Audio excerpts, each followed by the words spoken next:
Bismillahirrahmanirrahim. Assalamualaikum warahmatullahi wabarakatuh. Hai siswa-siswi kelas bilingual, apa kabarnya?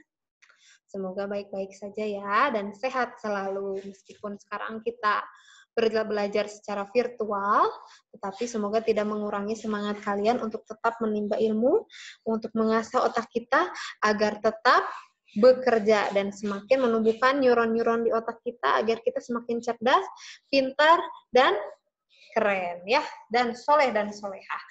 Okay, so today in our learning activities, this is time for us to learn about social studies. Ini adalah waktunya untuk kita belajar tentang IPS. Dan IPS apa yang akan kita pelajari? Yang akan kita pelajari adalah masuk ke bab 4, anak-anak. Kalian bisa siapkan buku paket IPS-nya, bab 4, itu dimulai dari halaman 81. Kita akan bahas tentang kegiatan ekonomi di Indonesia or economic activities in Indonesia. Sebelum kita mulai pembelajarannya, mari kita ucapkan basmalah bersama-sama. Bismillahirrahmanirrahim. Kita berdoa dulu yuk. Membaca doa sebelum belajar. Bismillahirrahmanirrahim. Rabbi zidni ilman warzuqni fahman birahmatika ya arhamar rahimin. Ditambah doanya ya. Allahumma inni as'aluka ilman nafi'an wa rizqan thayyiban wa amalan mutaqabbalan. Ya Allah, berikanlah kepada kami ilmu yang bermanfaat, rizki yang halal, dan amal yang diterima. Amin. Oke, kita mulai pembelajarannya. Nah, Miss Fitri akan share screen my PowerPoint here.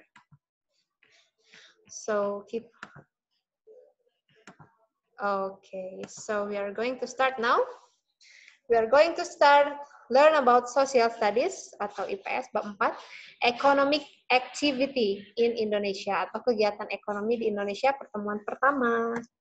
Okay, so what we are going to learn, apa yang akan kita pelajari itu dua macam atau dua bagian utama. Yang A itu yang warna biru ya, ada A dan B. A, diversities of economic activities of Indonesian people atau keragaman aktivitas ekonomi masyarakat Indonesia. Masyarakat Indonesia, aktivitas ekonominya itu apa saja ya. Lalu yang B adalah the effect of natural resources to people's job atau pengaruh potensi sumber daya alam terhadap mata pencaharian masyarakat.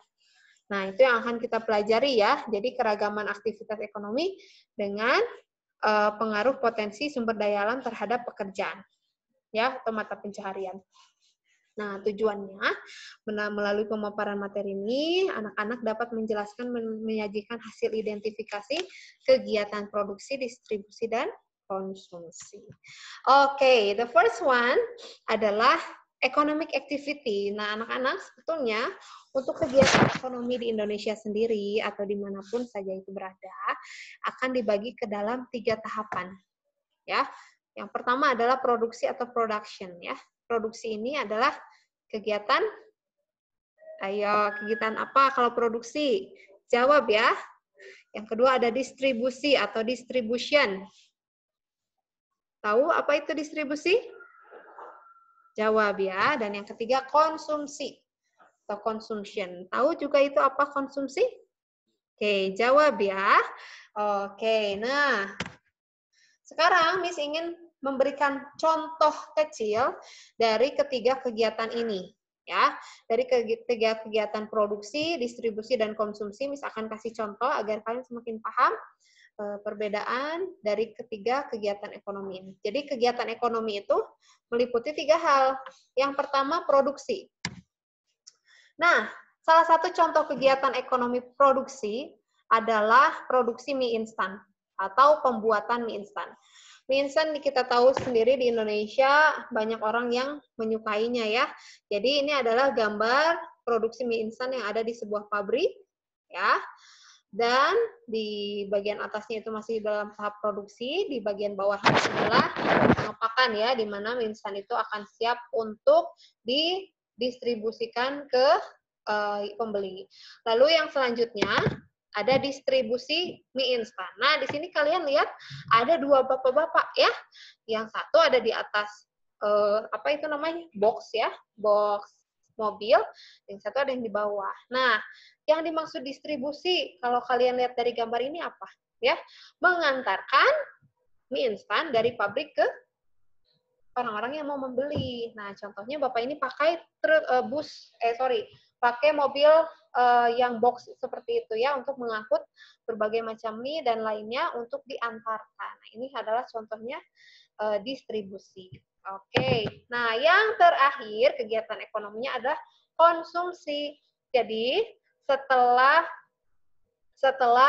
kita membuat, lalu ada kegiatan distribusi, akhirnya dikonsumsi atau dimakan ya, kalau itu makanan. Kalau barang itu bisa digunakan.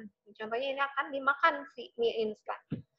Nah, itu dia contohnya. Sekarang Miss akan menjelaskan lebih detailnya bahwa tadi kan kita membahas tentang mie ya anak-anak, baik itu diproduksi, distribusi, dan juga konsumsi. Nah, mie ini berasal dari tepung ya. Bahan utamanya setidaknya ada tepung, air, minyak, dan juga garam. Nah, di sini tepung itu kita nggak akan tiba-tiba menemukan pohon yang buahnya tepung. Betul? Kita juga nggak bisa menemukan misalkan tanaman yang memunculkan tepung, atau misalkan tepung tiba-tiba ada di halaman atau seperti apa. Enggak, tapi itu tepung adalah hasil olahan. Hasil olahannya itu dari sumber daya alam. Jadi nggak mungkin tiba-tiba ada tepung di dunia ini ya kalau tidak kita olah. Nah, sumber daya alam sebagai bahan utama produksi barang, salah satunya contohnya tepung, itu berasal dari gandum. Nah, jadi kalau di alam itu kita akan menemukannya gandum. Nah, gandum itu bisa kita temukan di alam, lalu diolah oleh para pengolah gandum ini untuk menjadi tepung terigu. Jadi dihaluskan ya.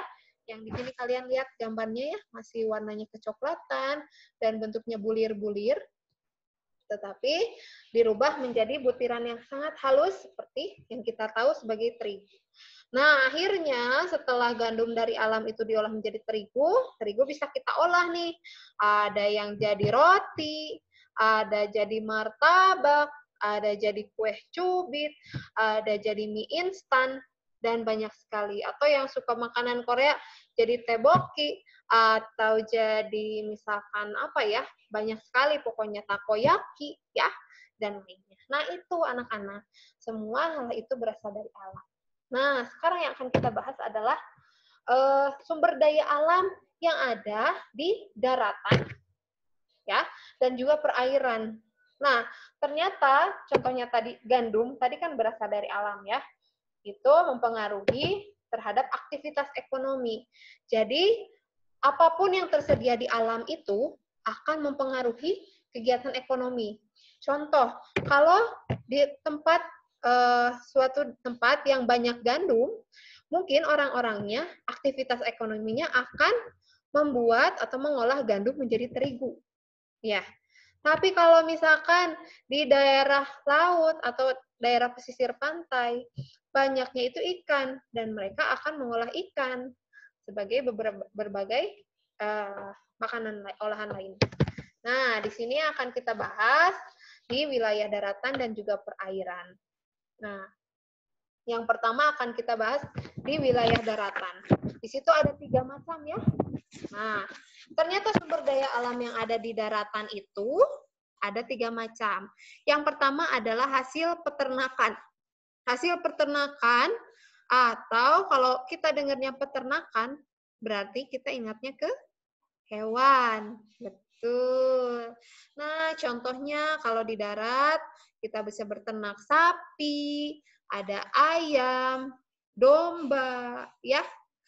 Nah, contohnya kalau misalkan sapi, kita bisa menggunakan sapi kulitnya sebagai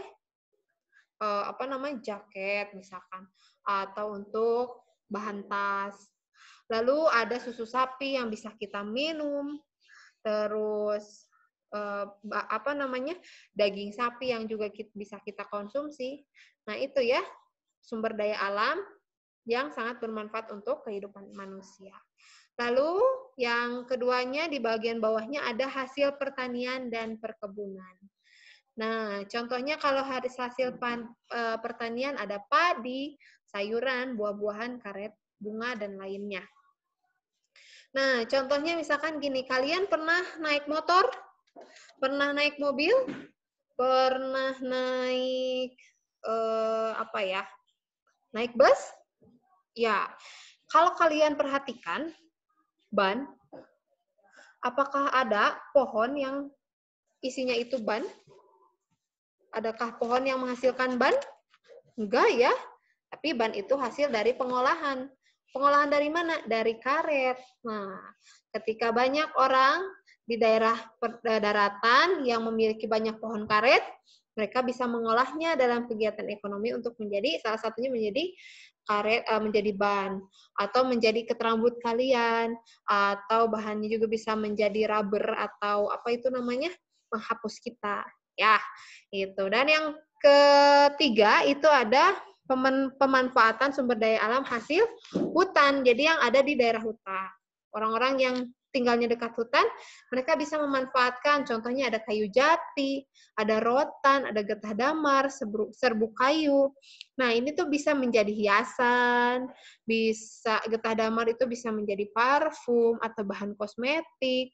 Kayu jati bisa menjadi furnitur, menjadi kursi kalian, meja kalian, ya.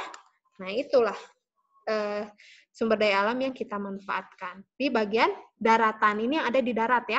Nah, sekarang kita cek yang ada di perairan. Nah, sumber daya alam yang berasal dari wilayah perairan ada meliputi sungai. Nah, sungai itu kan banyak airnya, bisa kita gunakan untuk mengairi sawah kita, sumber air bersih, bisa juga sebagai transportasi, ya. Bisa aja misalkan digunakan untuk, misalkan dari satu desa ke desa lain, memakai perahu melewati sungai. Ya, lalu ada juga danau sebagai objek wisata. Nah, di sini ada gambarnya Danau Toba ya. Nah, itu karena penduduknya dekat Danau Toba, mereka bisa memanfaatkan Danau Toba sebagai objek wisata. Di situ mereka bisa jual tenda ya untuk orang-orang yang mau menikmati Danau Toba. Dan bisa juga untuk PLTA, pembangkit listrik tenaga air, atau tambak ikan. Tambak ikan itu kita bisa mengumpulkan ikan di sekitaran danau ya untuk dibudidaya. Nah, yang bagian bawah, satu lagi, sumber daya alam laut. Nah, biasanya bisa kita gunakan untuk objek wisata. Mungkin kalian ada yang pernah naik banana boat, atau dan lainnya ya, permainan-permainan yang ada di laut. Lalu surfing mungkin, atau bermain-main di sekitar pesisir pantai, ya, itu menyenangkan sekali. Lalu juga bisa untuk penangkapan ikan.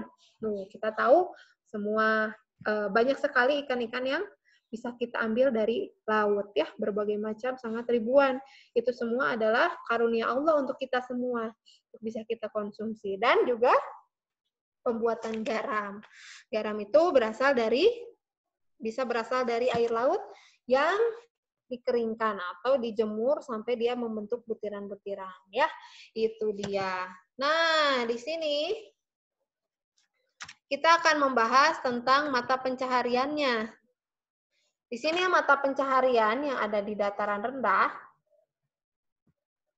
Nah, ini akan ada sebelum ke situ, kita sudah membahas tadi tentang sumber daya alamnya. Nah, sekarang, apa sih pengaruh potensi sumber daya alam atau pengaruh adanya karet, pengaruh adanya gandum, adanya ikan, adanya misalkan peternakan, sayuran, dan lainnya terhadap mata pencaharian masyarakat.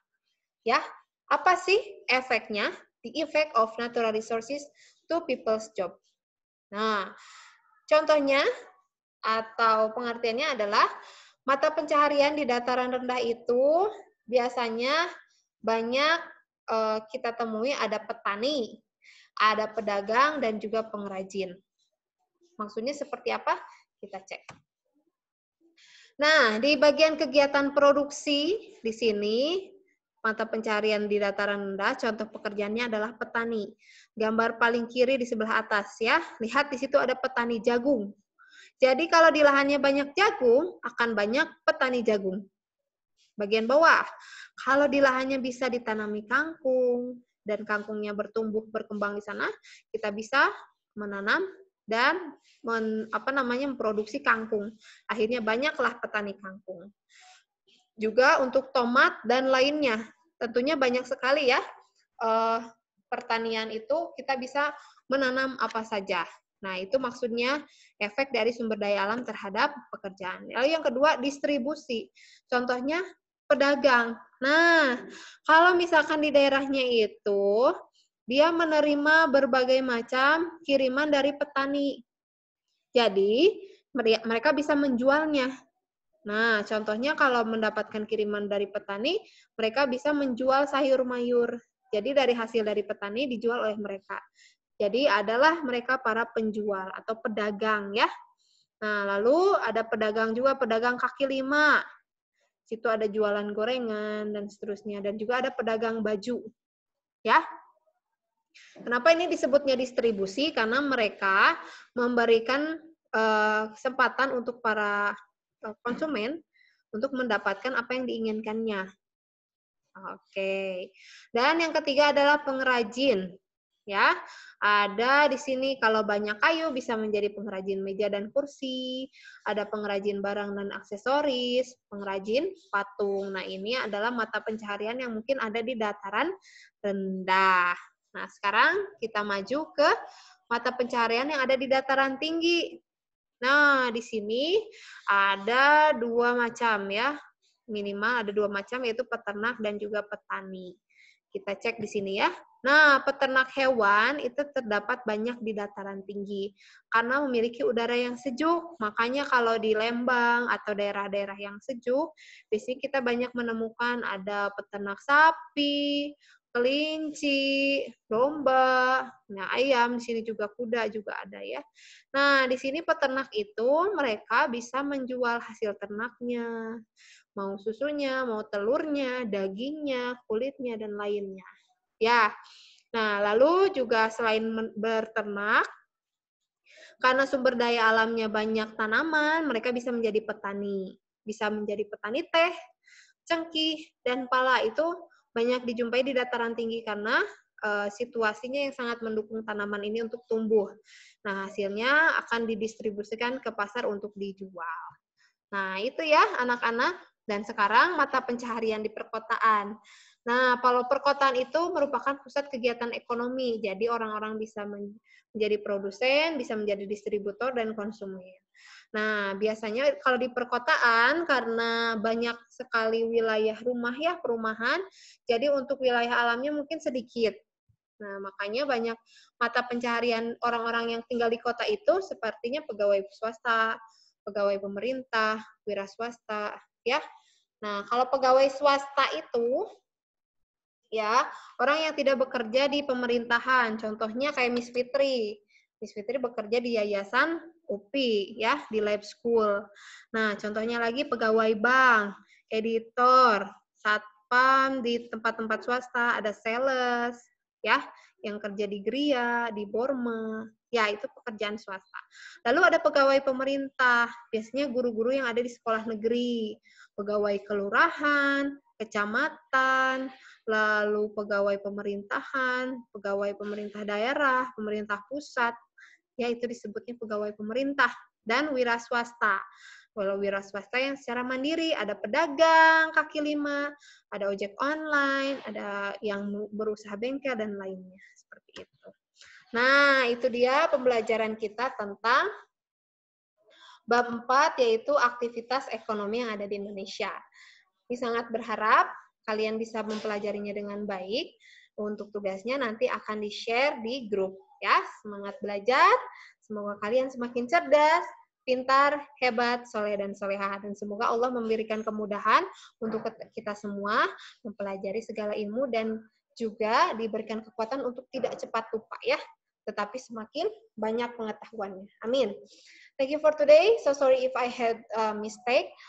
Thank you and see you in the next meeting. Wassalamualaikum warahmatullahi wabarakatuh.